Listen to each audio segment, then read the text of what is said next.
जय हिंद to all of you. स्वागत है आपका अपने YouTube channel the Scot Academy पे। आज हमारा नया टॉपिक है permutation and combination.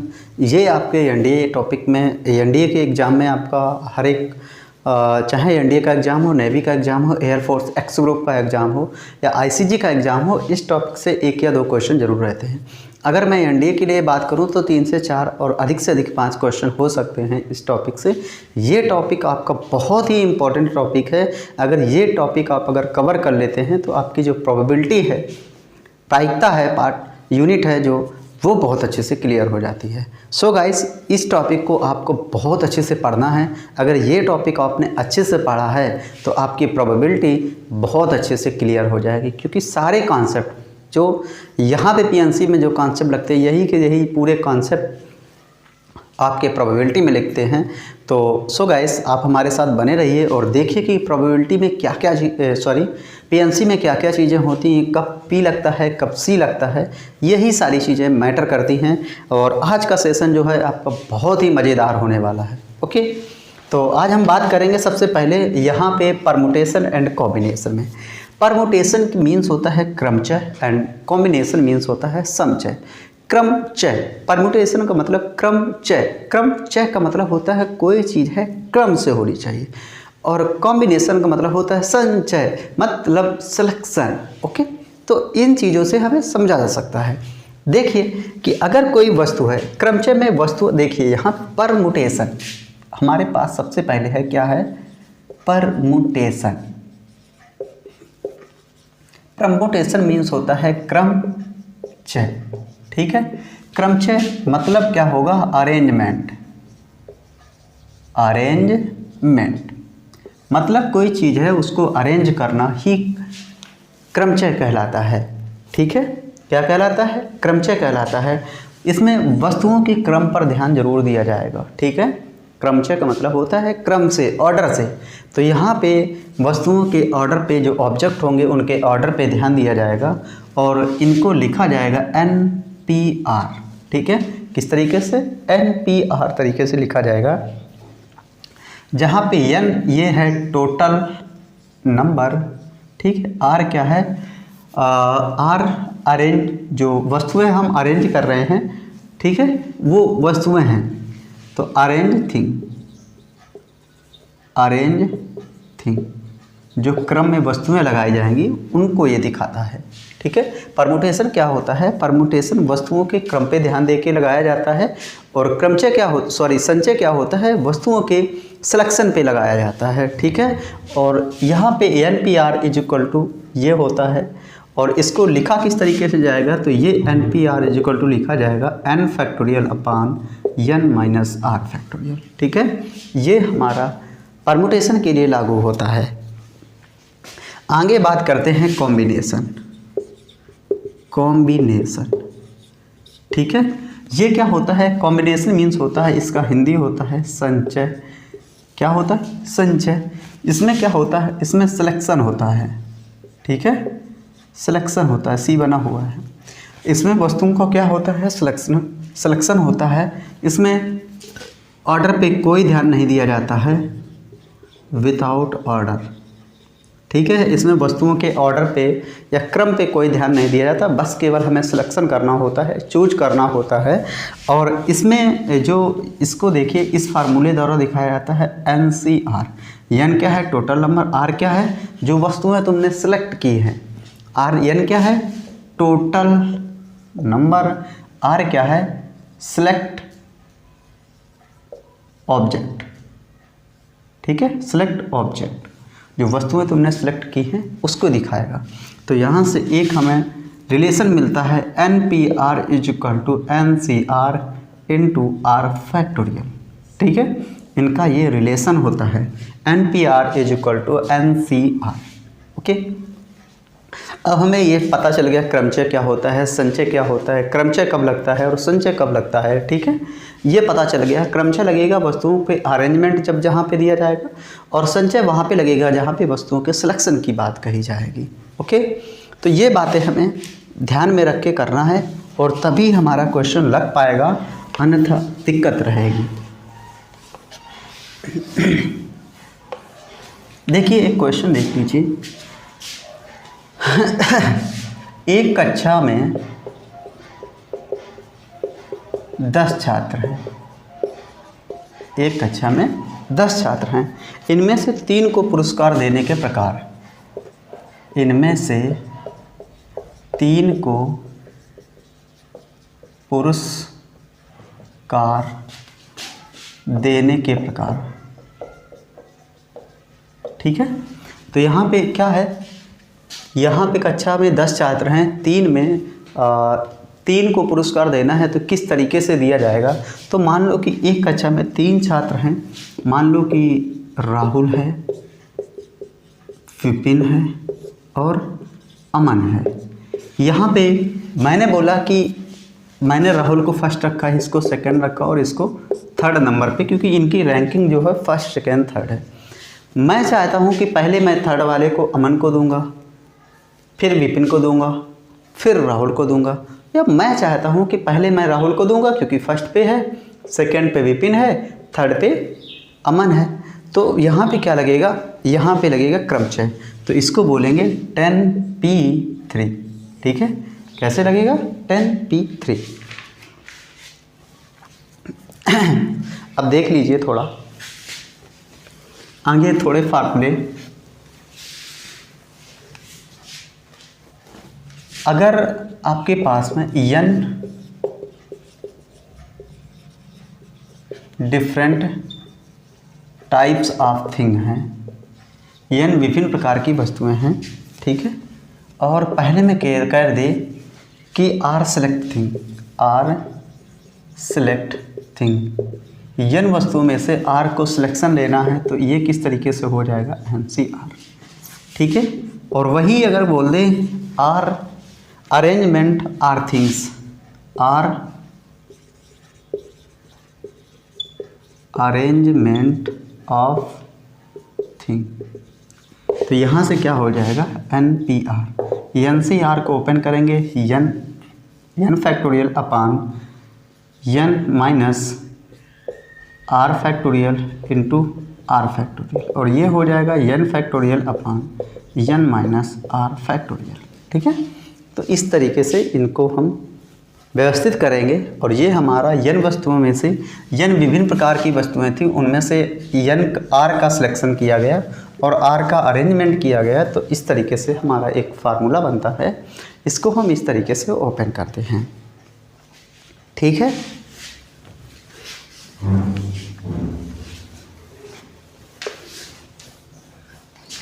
Okay, next आगे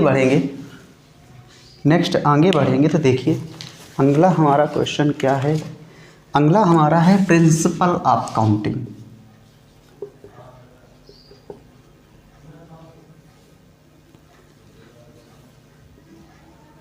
principle of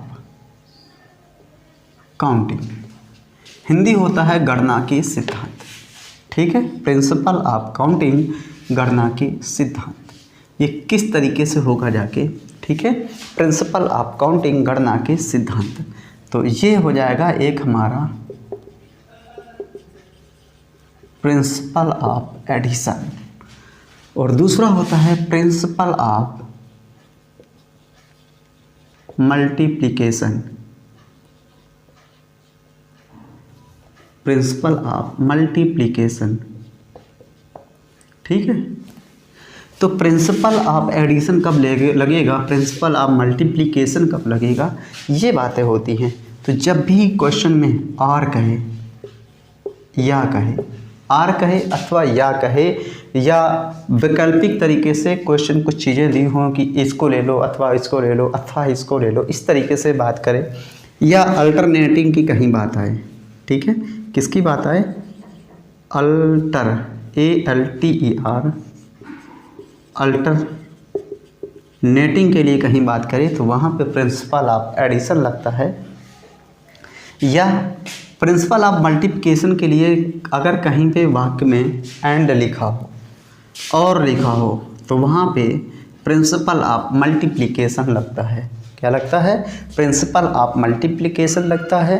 principle of addition कहाँ पे लगता है, जब वस्तुओं में अल्टरनेटिंग वस्तुएं दे या वैकल्पिक तरीके से पूछे कि इसको ले लो अथवा इसको ले लो अथवा इसको ले लो, ठीक है। तो इस तरीके से बात करें तो वहाँ पे प्रिंसिपल ऑफ काउंटिंग का फंडा लगता है।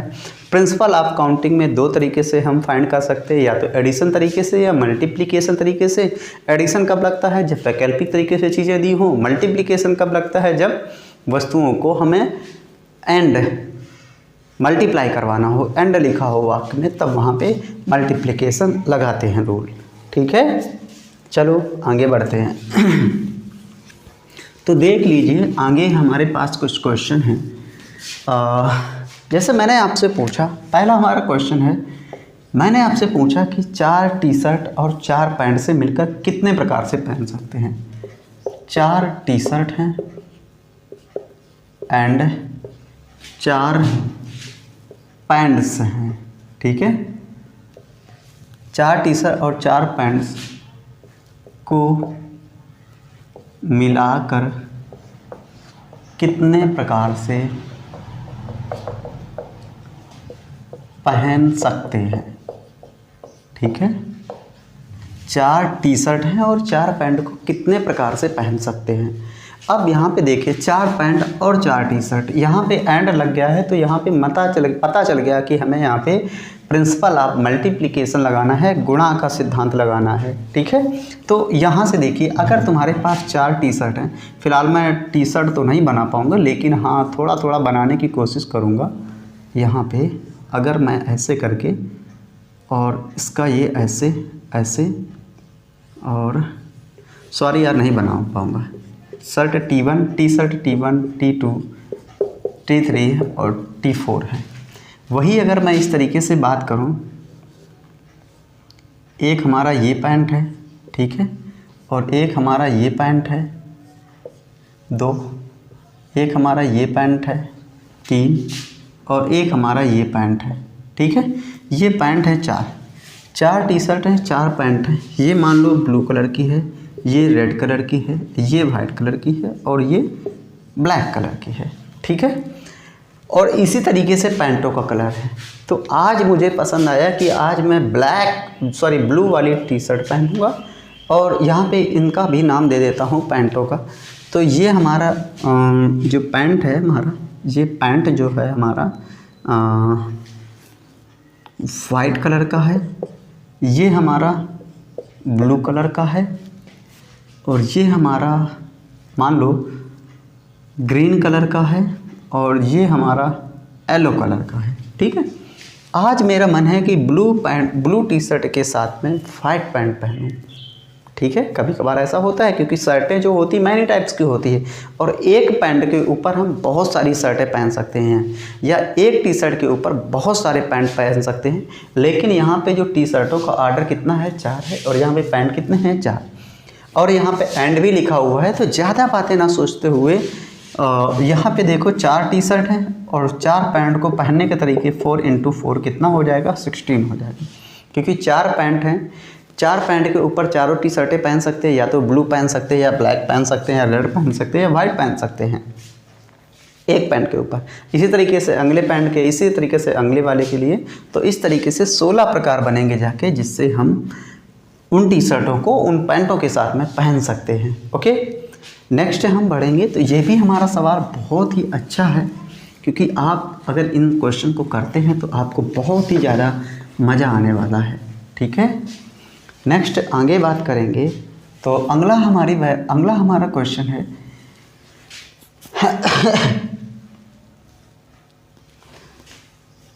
चार कुर्ता पैजामा व 4 कोट पैंट पहनने के प्रकार, ठीक है। 4 कुर्ता पैजामा व 4 कोट पैंट पहनने के प्रकार। अब देखिए यहाँ पे वा दे दिया है कि या तो 4 कोट पैंट पहन दो या तो 4 कुर्ता पैजामा पहन दो। अब ये तो होगा नहीं कि एक इसका कुर्ता ले लिया तो कोट पैंट का एक पैंट ले लिया, तो ऐसा लगेगा, बेकार लगेगा। तो इसका जो एक ऑर्डर होगा उसी ऑर्डर के अकॉर्डिंग पहना जाएगा, ठीक है। तो 4 कुर्ता पैजामा है, वह लगा हुआ है, प्लस लगाओ, आगे 4 कोट पैंट है, तो पूरे प्रकार कितने हो गए 8, ठीक है। तो इस तरीके से हमें क्वेश्चन कोई भी हो हमें ऐसे ही बताना है, ठीक है। नेक्स्ट आगे बढ़ेंगे तो देखिए, ये हमारा एक घर है, ये हमारा एक घर है, ठीक है, एक प्यारा सा घर है, ठीक है, ये वाला, ये हमारा घर है और ये हमारा एक बस स्टैंड है, ठीक है, एक ये हमारा बस स्टैंड है, ठीक है, ये, और ये हमारी एक कोचिंग है, ठीक है, ये आपकी एक कोचिंग है। अब ये हमारा क्या था, होम था, ठीक है, और ये हमारी कोचिंग थी, ठीक, और ये हमारा बस स्टैंड था।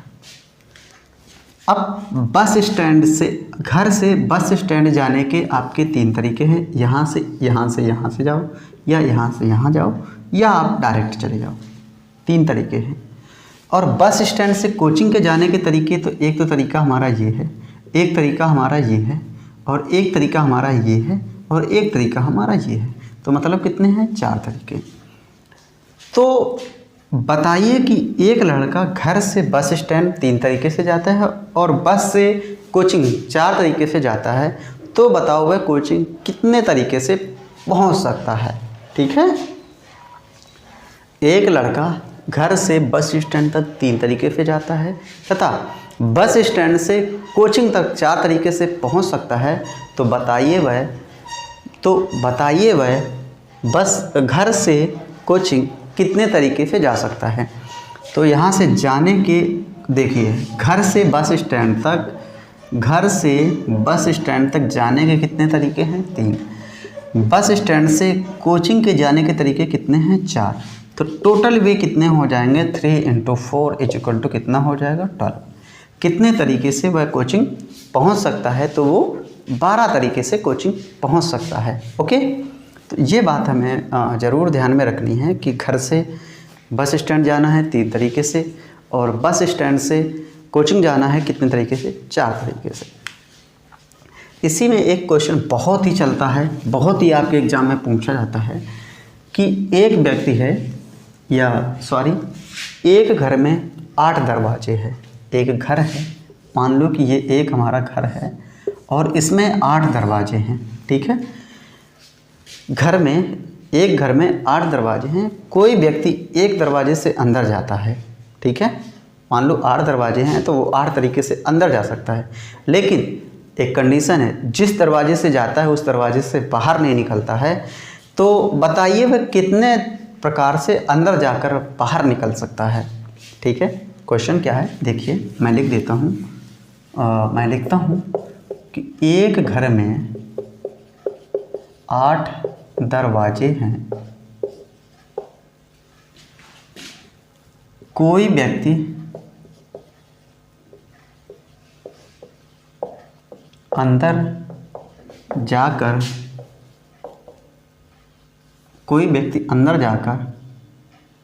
बाहर कितने प्रकार से बाहर निकल सकता है, जबकि वह जिस दरवाजे से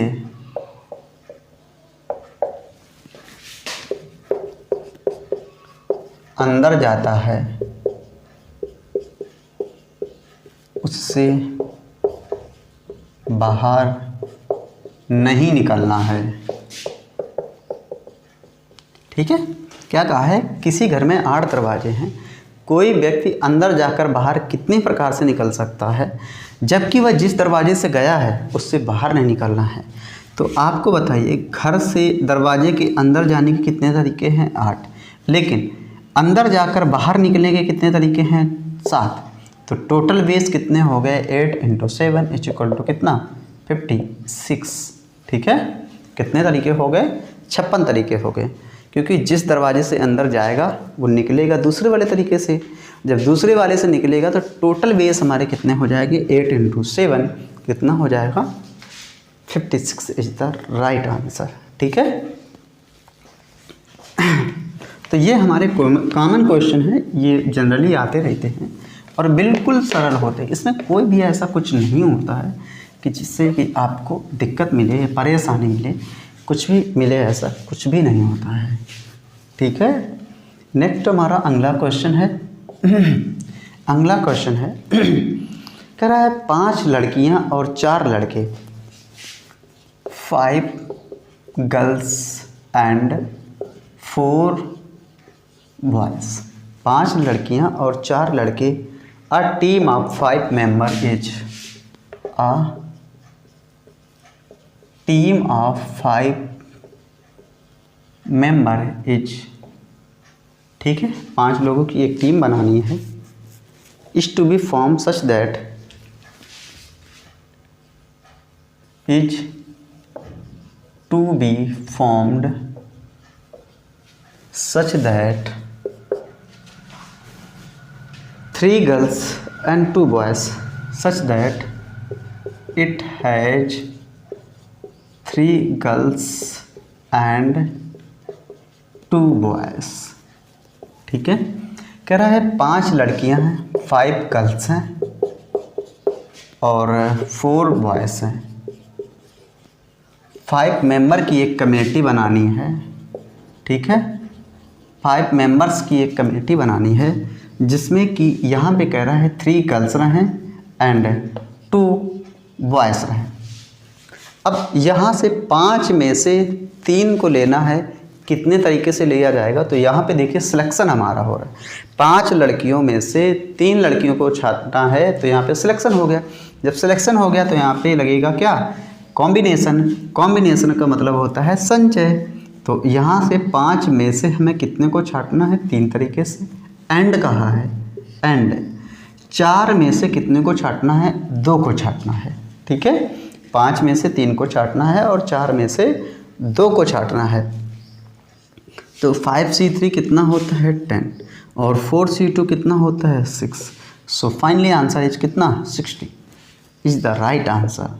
ओके, 60 हमारा जो है राइट आंसर होगा जाके।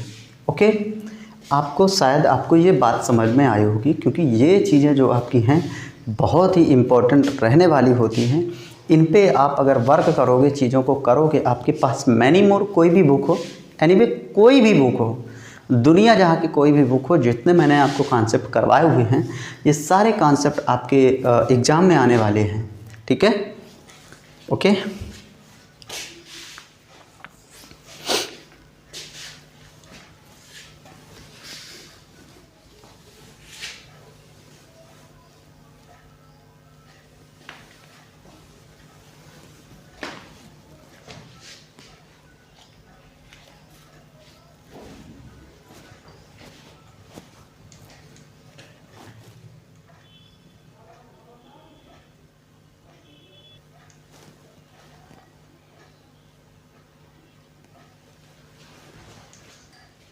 सो अगला हमारा क्वेश्चन है, देखिए जो अगला हमारा क्वेश्चन है कह रहा है 5 गर्ल्स। देखिए वैरायटी दूसरी है, दूसरी वैरायटी पे क्वेश्चन है। क्वेश्चन लगेगा आपको सेम जैसा, लेकिन वैरायटी दूसरी है। कह रहा है 5 girls and 4 boys, 5 girls and 4 boys. ठीक है, 5 girls and 4 boys, a team of 5 member is to be formed, a team of 5 members। ठीक है, a team of 5 members is to be formed,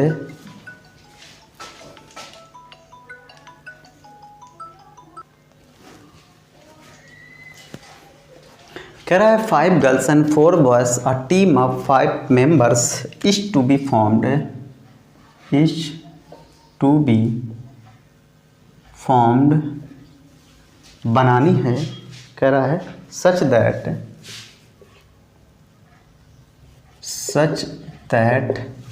कह रहा है कि such that at least 3 girls and 2 boys,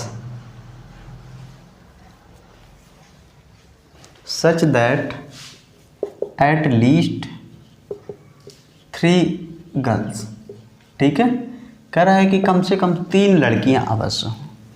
यहाँ पे देखिए 5 गर्ल्स हैं, आपको पता है 5 क्या हैं, गर्ल्स हैं, और यहाँ पे 4 क्या हैं, बॉयज़ हैं, 3 लड़कियाँ हैं और 4 लड़के हैं। 5 लोगों की एक टीम बनानी है, जिसमें कह रहा है कि कम से कम 3 लड़कियाँ अवश्य हों। 3 भी हो सकती हैं, 4 भी हो सकती हैं, और अधिक से अधिक कितनी हो सकती हैं, 5 की 5 हो सकती हैं। ठीक है, तो सबसे पहले क्या करना है, लड़कियों का सिलेक्शन करना है। 5 लड़कियों में से पहली बार मैंने क्या किया है, 3 को लिया हुआ है। 5 लोगों की कमेटी बनानी है, तो बचे कितने, अब 2 लोगों को बचना है, तो लड़के कितने हैं, 4। 4 में से लड़कों को ले लेना है, तो ये कितना हो जाएगा, 4C2 प्लस का। अगली बार क्या करना है, 3 लड़कियां ले लेनी हैं। अगली बार क्या करना है कि 4 लड़कियां हम ले लेंगे। अब 4 लड़कियां ले लेंगे तो यहाँ पे लड़के कितने हैं, अब बचे कितना, एक मेंबर लेना है, वो हम लड़का ले लेंगे, तो ये कितना हो जाएगा, 4C1 प्लस। नेक्स्ट आगे बढ़ेंगे, अगली बार क्या कर लिया कि 5 में से 5 लड़कियों को हमने ले लिया। अब लड़कों के लिए क्या करेंगे, लड़का हमें तो कोई लेना नहीं है, तो यहाँ पे क्या कर दो, 4C0, क्या कर दोगे, 4C0, लड़का हमें लेना नहीं था, तो 5C3 कितना हो जाएगा, 10। 4C2 कितना होता है, 6 प्लस 5C4 कितना हो जाएगा, 5। 4C1 कितना हो जाएगा, 4। 5C5 कितना हो जाएगा, 1, और 4C0 कितना हो जाएगा, 1। बात आई समझ में। तो यहाँ पे 10 जगह कितना हो जाएगा, 60, 5 जगह कितना हो जाएगा, 20, और प्लस का कितना हो जाएगा, 1। तो फाइनल जो आंसर आएगा कितना आ जाएगा, 81।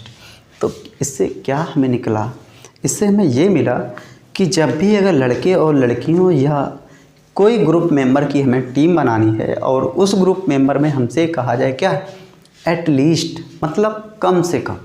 कम से कम मतलब क्या होता है, कम से कम का मतलब यहाँ पे 5 लड़कियाँ थी और 3 हमें लेनी थी। 3 में से क्या था, 3 भी ले सकते हैं, 4 भी ले सकते हैं और 5 भी ले सकते हैं। अगर हमसे कहा जाता अधिक से अधिक, तो अधिक से अधिक के लिए उसका दूसरा केसेज हो जाता, ये वाला केसेज नहीं लगता। ठीक है, तो यहाँ से कम के लिए कहा था हमने, तो 3 लड़कियाँ ले ली हैं, 4 भी लिए हैं और 5 भी लिए हैं। 3 लड़कियाँ ले ली हैं, अब हमें 5 की टीम बनानी थी, बचे 2। जो 2 मेंबर बचे हैं तो उनमें से हम लड़कों को ले सकते हैं। नेक्स्ट आगे 4 लड़कियाँ ले ली, अभी 1 मेंबर बचा तो वो हमारा लड़का हो सकता है। नेक्स्ट आगे क्या कर लिया, 5 में से 5 लड़कियों को ले लिया। अब हमें लड़का लेना नहीं था, लेकिन फिर भी हमें सिलेक्शन तो करना ही, दिखाना पड़ेगा, तो 4C क्या हो जाएगा, 0। 5C5 वैल्यू 1 होती है, 4C0 वैल्यू कितनी होती है, 1 होती है। 5C4 वैल्यू 4 हो जाए, sorry 5C4 value 5, 4C1 value 4 हो जाएगी। 5C3 10, 4C2 6 होता है। So finally answer 81 is the right answer. ठीक है, तो इस तरीके से आप चीज़ों को कर सकते हो। ठीक है, नेक्स्ट आगे बढ़ेंगे तो एक क्वेश्चन और देखेंगे।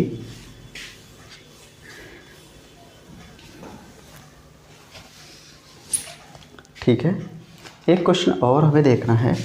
तो देखिए अगला क्वेश्चन, कुछ लेटर लिखे हुए हैं A, B, C and D and E and कितना F है।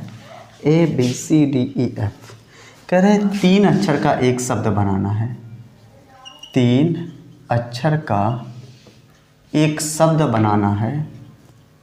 ठीक है, एक शब्द जिसमें कह रहा है कम से कम एक स्वर अवश्य हो। ठीक है, तो यहाँ पे सबसे पहले कॉन्सोनेंट के लिए बात करेंगे, तो हमारा B, C, D और कितना है F है। अगर वॉवेल के लिए बात करूँगा तो A है और कितना है E। वॉवेल हमारे 2 हैं, कॉन्सोनेंट कितने हैं, 4 हैं। अब कह रहा है कि कम से कम एक स्वर अवश्य हो, तो 1 भी हो सकता है और अधिक से अधिक 2 भी हो सकता है। तो यहाँ से वॉवेल हमारे 2 हैं और कम से कम कह रहा है 1 को लेना है, तो 2C1। अब हमें 2 लोगों को और लेना है, तो वो हमारे कॉन्सोनेंट बच जाएंगे और ये हो जाएगा 4C2। प्लस का साइन लगाएंगे, अधिक से अधिक 2 ले सकते हैं, 2C2।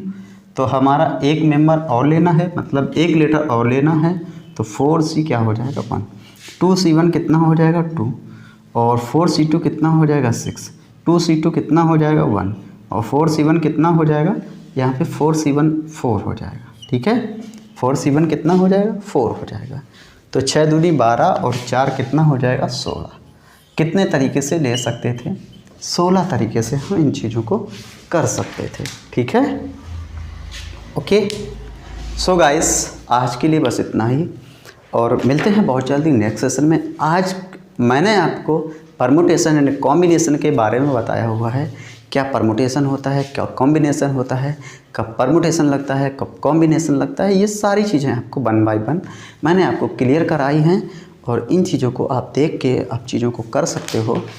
हमें कैसे करना है, कैसे क्वेश्चन लगाना है, ये सारी चीज़ें। ठीक है, चलिए आज के लिए बस इतना ही।